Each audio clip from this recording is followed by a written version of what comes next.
Hello and welcome to Indus News, live from Islamabad. I am Munib Hamid with the news of this hour. Let's begin with the top stories first.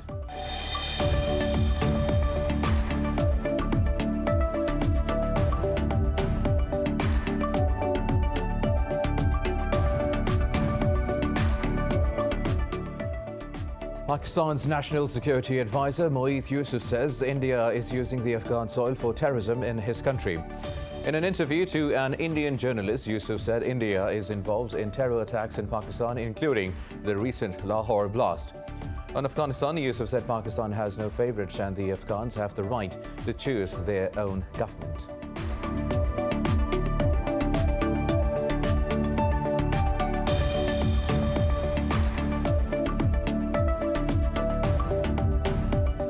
Pakistan and China have expressed concerns over the deteriorating security situation in Afghanistan.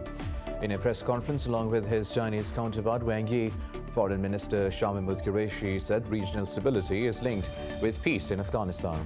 The two also discussed ways to further enhance economic defense and security cooperation.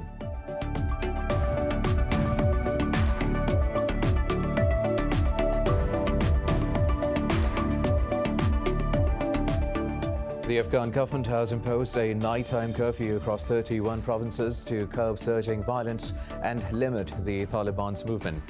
The Interior Ministry, however, said Kabul, Panjshir and Nangarhar provinces are exempted.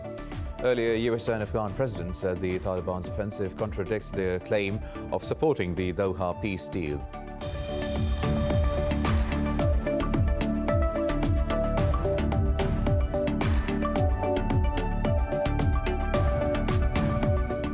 Brazil has reported 1,300 new COVID-19 deaths and over 100,000 new cases in a single day. In Pakistan, the virus has claimed 32 more lives and infected over 1,800 people overnight. Globally, there are more than 4.1 million fatalities and 193 million cases so far.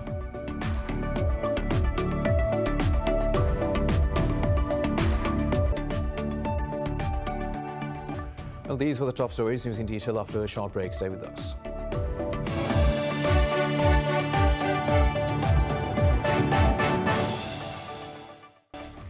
Welcome back. Now let's have the news in detail.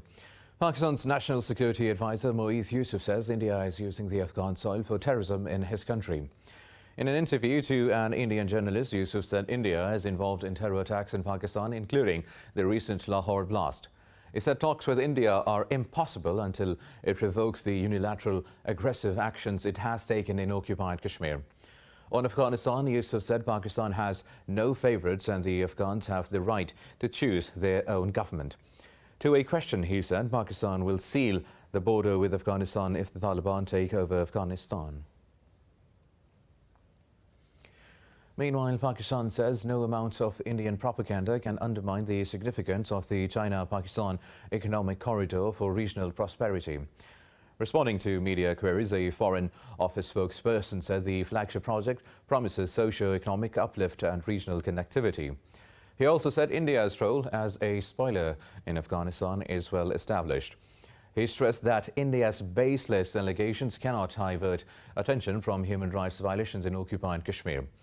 The spokesperson also told India to stop peddling malicious propaganda and focus on course correction. Meanwhile, Indian forces have martyred 2 more civilians in occupied Jammu and Kashmir. The youths were targeted during an operation in Bandipora Sumlar area. Occupation forces have blocked all entry and exit points of the area. The operation was going on till the last reports came in. The Indian troops have martyred over 400 civilians since New Delhi revoked Kashmir's statehood in August 2019. Pakistan and China have expressed concerns over the deteriorating security situation in Afghanistan. In a press conference along with his Chinese counterpart Wang Yi, Foreign Minister Shah Mahmood Qureshi said regional stability is linked with peace in Afghanistan. The two foreign ministers stressed the need for a politically negotiated settlement in Afghanistan. Qureshi also apprised the Chinese counterpart of India's human rights violations in occupied Kashmir.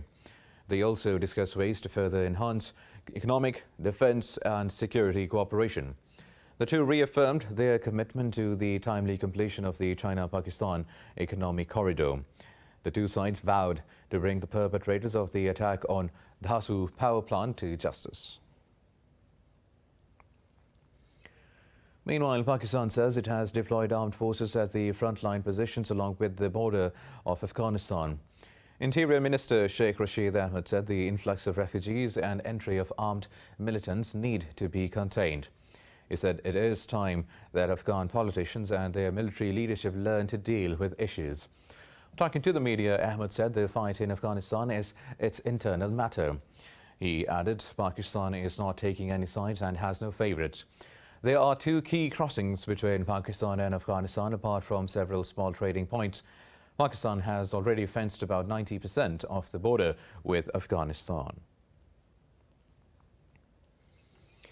Now, the Afghan government has imposed a nighttime curfew across 31 provinces to curb surging violence and limit the Taliban's movement.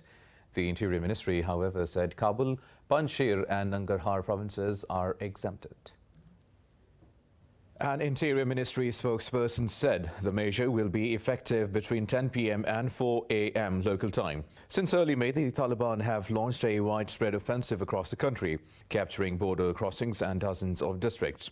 Amid withdrawal of foreign forces, the Taliban now control about half of Afghanistan's roughly 400 districts. Earlier, US and Afghan president said the Taliban's offensive contradicts their claim of supporting the Doha peace deal. In a statement, the White House said Joe Biden assured Ashraf Ghani of diplomatic and humanitarian support to Kabul.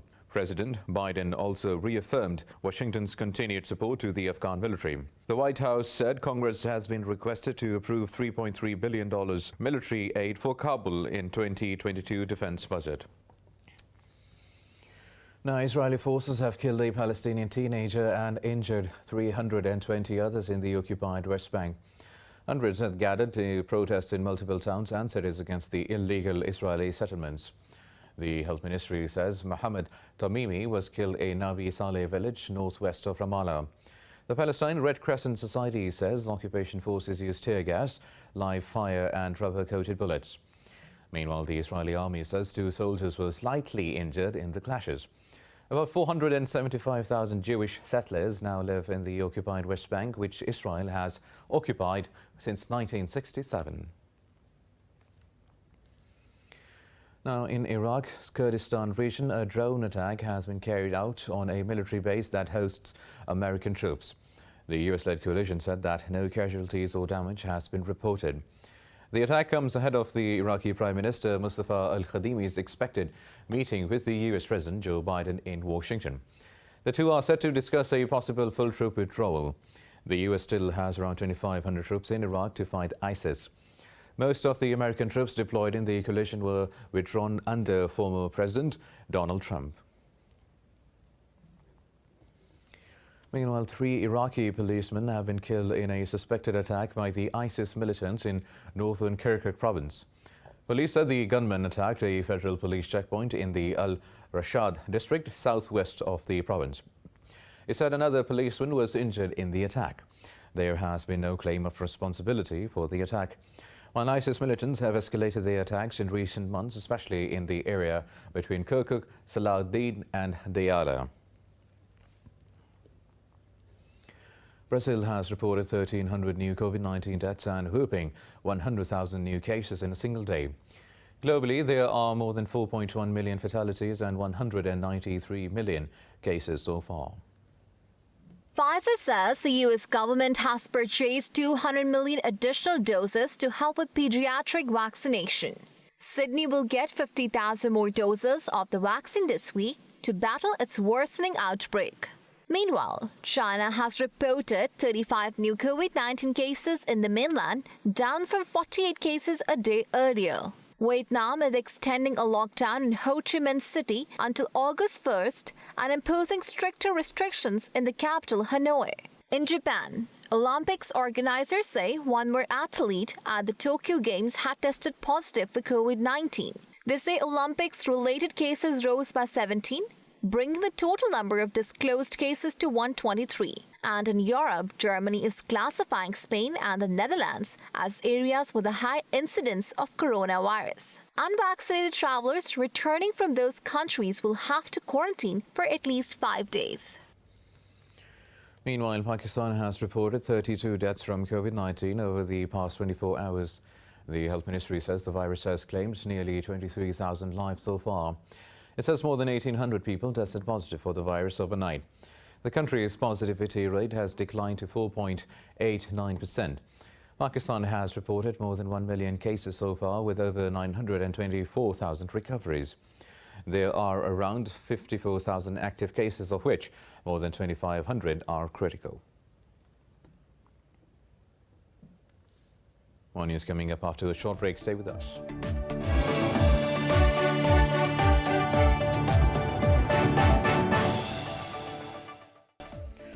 Welcome back. Now, in India, authorities have started demolishing the settlement of Rohingya refugees living on the land near New Delhi. Indian government regards the Rohingya as illegal aliens and a security risk.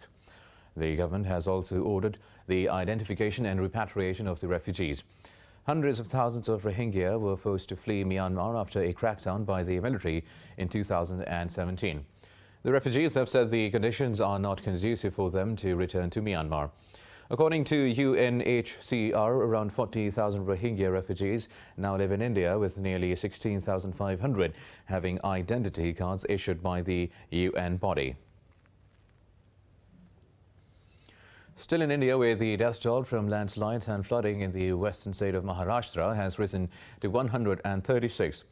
Torrential monsoon rains have also cut off hundreds of villages. Officials say 35 people were injured in rain-triggered landslides in 6 regions in Raigad district. The district collector said around 50 people are fear-trapped under the debris. Rescue crews have been racing to evacuate survivors. The country's weather agency says more heavy rains will continue to lash the state capital, Mumbai. Philippines authorities have evacuated thousands of residents of Manila as heavy monsoon rain flooded the capital city and nearby provinces. More than 2,900 residents have been taking shelter at an elementary school in the suburb of Marikina City. The residents were evacuated after a nearby river started overflowing from continued rains.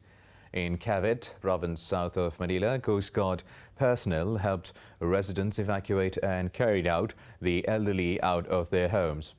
The National Disaster Agency said over 14,000 people, most of them from a flood-prone Manila suburb, had moved into the evacuation centers. As floods continue to devastate various regions, experts have warned governments to expect further extreme weather due to climate change. More details in this report. A Hong Kong-based climate expert, Johnny Chan, says the recent floods in both Germany and China were linked with climate change. He called on all governments across the world to take strong measures to prepare themselves against the global warming. Governments should definitely consider global warming and its consequences, for example, in terms of flooding, to make sure that they will be the cities or the country will be able to adapt to these types of changes in the occurrence of extreme weather events. Chan was speaking in response to the deadly floods that have upended life in both China and Western Europe in recent weeks. According to the Chinese state media, the death toll in Henan province due to flooding now stands at 56, with 5 people missing. China's extreme weather has seen tens of thousands evacuated and affected the lives of millions. This comes after floods killed at least 160 people in Germany and another 31 in Belgium last week. Meanwhile, voluntary crowdfunding efforts have raised over €30,000 for flood victims in Germany. At least 14 people have died, with 12 others injured in a warehouse fire in northeastern China. State media said rescue operation is underway while the cause of the incident is being investigated. In June, a fire at a martial arts school in Henan province killed 18 people. The fire prompted an online uproar, with Chinese social media users calling for better fire safety standards.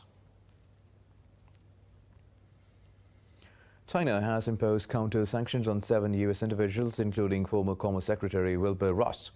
The retaliatory curbs are the first imposed by Beijing under its new anti-foreign sanction law. Beijing's foreign ministry said the U.S. concocted the Hong Kong Business Advisory to smear the territory's business environment. It noted Washington's curbs violate international laws.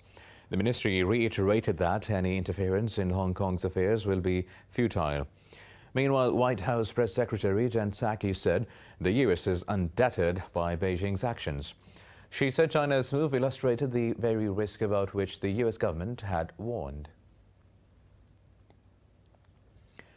The French Parliament has approved a bill that is widely criticized as xenophobic and Islamophobic.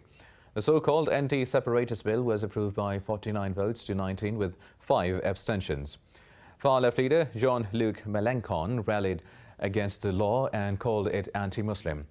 He also introduced a motion to reject the bill, but it was opposed by the lawmakers. In a series of tweets, he said the provision would have risked distorting the French conception of secularism. The bill may have to pass the final hurdle of the Constitutional Council before becoming a law. The US and Russia have announced that their diplomats will hold talks on nuclear arms control on 28th of July. US Deputy Secretary of State Wendy Sherman will travel to Geneva to lead the American delegation. The State Department says this meeting follows up on a commitment made between the US and Russian presidents. It said the two had agreed on a robust dialogue to lay the groundwork for future arms control and risk reduction measures. Moscow said Deputy Foreign Minister Sergei Ryabkov will head Russia's team. Ryabkov said his side plans to discuss all aspects of strategic stability and prospects for arms control. Moving on, Britain says Myanmar's military has appointed a new temporary head of its embassy in London. In a statement, the British Foreign Ministry said it had been notified of the move. The ministry said the selection of the new envoy did not require the consent of the British government, but the rights group has urged London not to recognise the interim representative appointed by the military. In a statement, the Accountability Project said it would be a gross double standard as a moral outrage. Myanmar's former envoy was locked out of the London embassy in April after calling for the release of their elected leader Aung San Suu Kyi.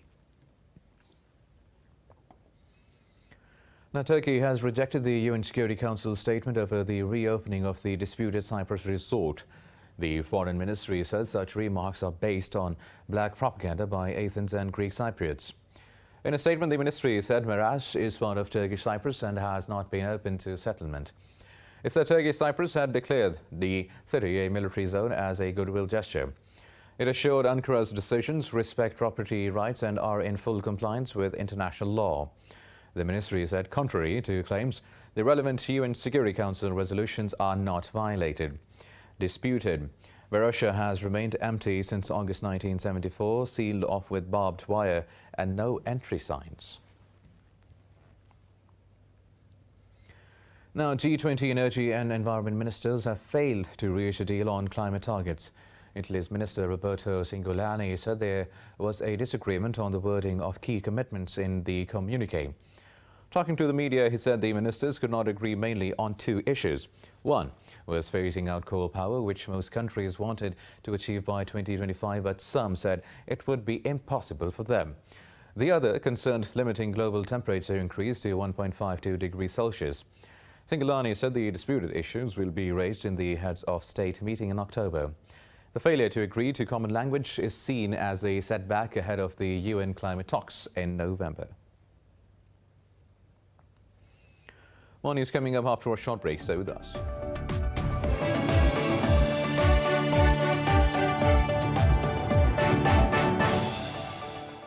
Welcome back. Now, Russia has asked Japan to fix the world map of Tokyo Olympics 2020 that shows Crimea as part of Ukraine. The Russian embassy to Japan said Crimea reunited with Russia after the 2014 referendum. In a Facebook post, the embassy said the referendum fully complied with international standards. It said Crimea is an inalienable part of Russia. The embassy called on the International Olympic Committee and the Tokyo Olympics Committee to correct the map. Now, in eastern Russia, a suspension bridge collapsed as a truck tried to drive across during severe floods. The bridge, made out of wood, was located in Urium village. As the truck reached the middle of the bridge, it started failing under the load. The driver was later reported to have survived, but the truck could not be recovered from the water. The suspension bridge was constructed in place of a road bridge that was destroyed in previous floods. Currently, the residents of Uriam village do not have a way to cross the river after the accident. Now in Australia, the environmentalists say they are disappointed over UNESCO's decision of not adding the Great Barrier Reef to a list of World Heritage Sites that are in danger. They call the decision by the UN body as terrible. Last month, UNESCO recommended the Great Barrier Reef be classified as in danger, but drew an angry response from Australia. After intensive lobbying by the country, a UN panel agreed on Friday to defer the vote until 2022. Environmental groups and scientists have criticized the decision, which they say is politically driven. People of the world must be looking askance at what the politicians of Australia are doing, given that under the UNESCO treaty, Australian government promised to do its utmost to protect and conserve the Great Barrier Reef. And instead, what we have seen is a cynical lobbying exercise to try and hide the truth. It is a terrible look for Australia. Now in Peru, climbers have scaled the mighty Huascarán mountain to unfurl a massive flag near its peak. The group says the aim was to show unity in the politically divided country. Details in this report. At 6,768 meters, Huascarán, in Peru's high summit, located in the province of Yangui, climbers battle thick snow and thin air to reach the top. And to make their feat even more difficult, more than 20 climbers helped carry towards the summit a massive Peruvian flag. Never has this challenge project been done before, to take a flag that is 200 meters and which weighs 400 kilos to the most important peak in Peru, the Huascarán.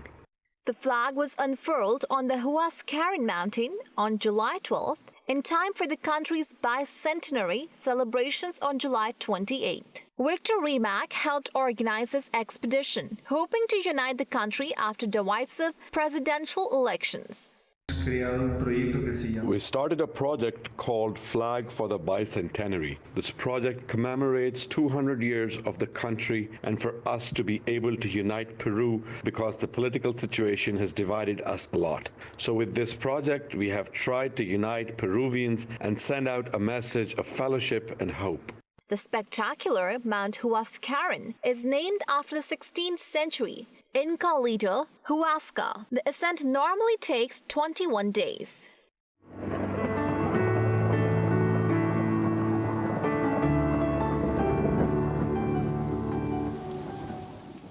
And now let's have a look at how the weather is doing around the world.